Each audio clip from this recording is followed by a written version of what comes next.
Welcome to this second demonstration and proof of work about the use and adoption of cryptocurrencies in the OpenSimulator's Virtual Worlds and HyperGrid. If in the first demonstration, we saw how is possible to operate all kind of economy actions using NSL scripts and a security plugin, this time, we will see how is possible to sell your grid local currency, using a modified version of DTL NSL opensim currency system, interacting with BTCPayserver. BTCPayserver is a free, open-source, and self-hosted cryptocurrencies payment gateway and automated invoicing software that allows self-sovereign individuals and businesses to accept cryptocurrencies payments online or in person without any fees or third parties. At checkout, a customer is presented with an invoice that they pay from his wallet directly to your own wallet. BTCPayserver follows the status of the invoice through the blockchain, and informs you when the payment has been settled, so that you can fulfill the order.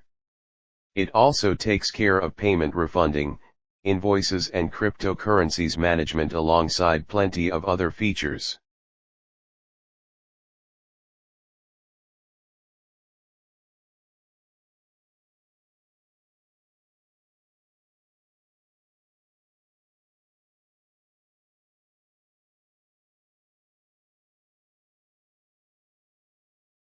Let's click the Buy $B in the top menu to start this test.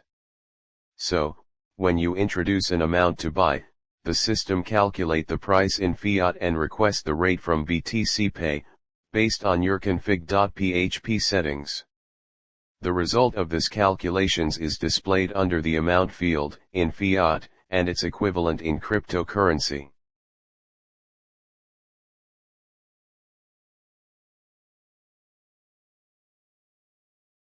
The fiat and cryptocurrency to use can be set in your config.php, and you can use all the currencies listed in the rates provider and the supported cryptocurrencies in BTCPayserver. In the same configuration file, you can set the price of one local currency unit.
The click on the Buy Now button, trigger the invoice request using the calculated fiat as reference, and BTCPay will recalculate the equivalent in cryptocurrency and return the invoice data, that we use to populate and open a blue box and provide to the customer, the link to open the invoice page.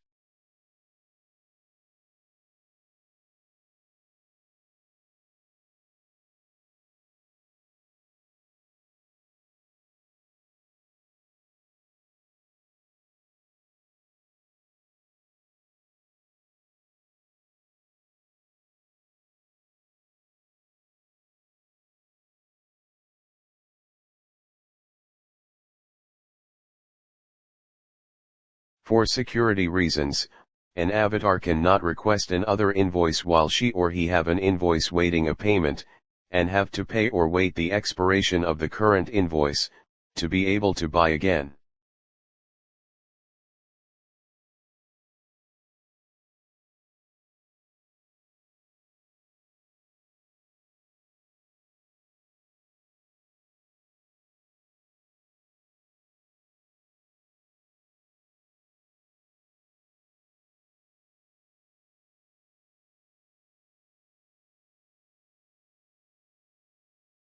The BTCPay invoice looks like this.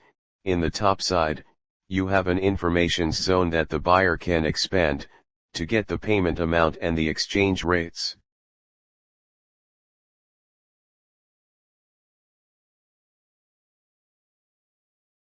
Next to it, you have a ready QR code that automatically set your payment address and the amount to pay in the buyer's mobile wallets.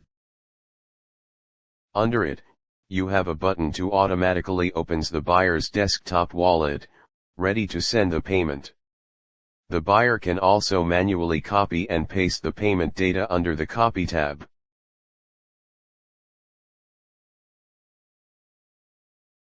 The BTCPay development tools appear only when BTCPay is running in development mode, and allows to simulate a payment and a confirmation like if was real transactions. So, let's use it and see in what this affects our viewer. After a full payment of the invoice, the system send a notification to the customer to inform her or him about the payment.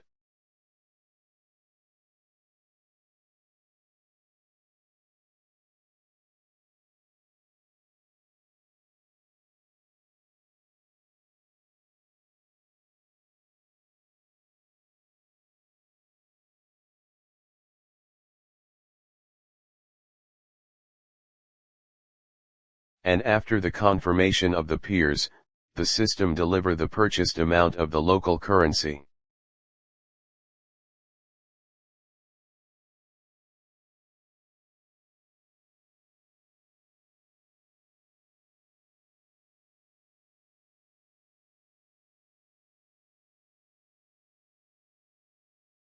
In real conditions, the delivery time depends on many factors, like the crypto network's blocks generation time, the size of its mempool, the transaction fees, and the number of the mandatory confirmations that you have set in your BTCPay store settings.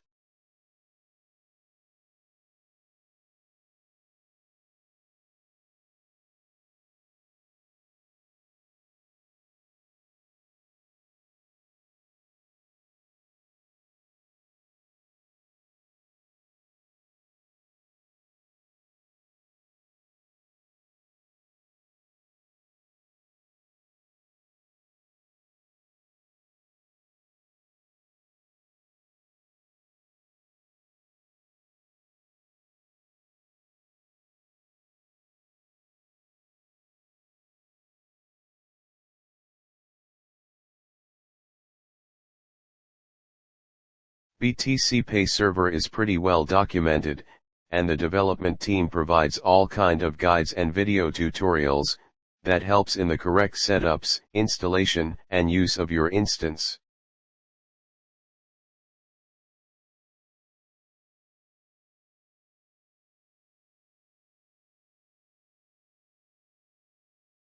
Thanks to BTCPay server, the adoption of cryptocurrencies in the HyperGrid become a question of choice, and not a technical matter. Please expand the description to get the related links, and click the thingies under this video, to give a bit of visibility to both projects. If you have questions or feedbacks about this implementation and integration, feel free to write some words or ask in the comments. Thank you for watching.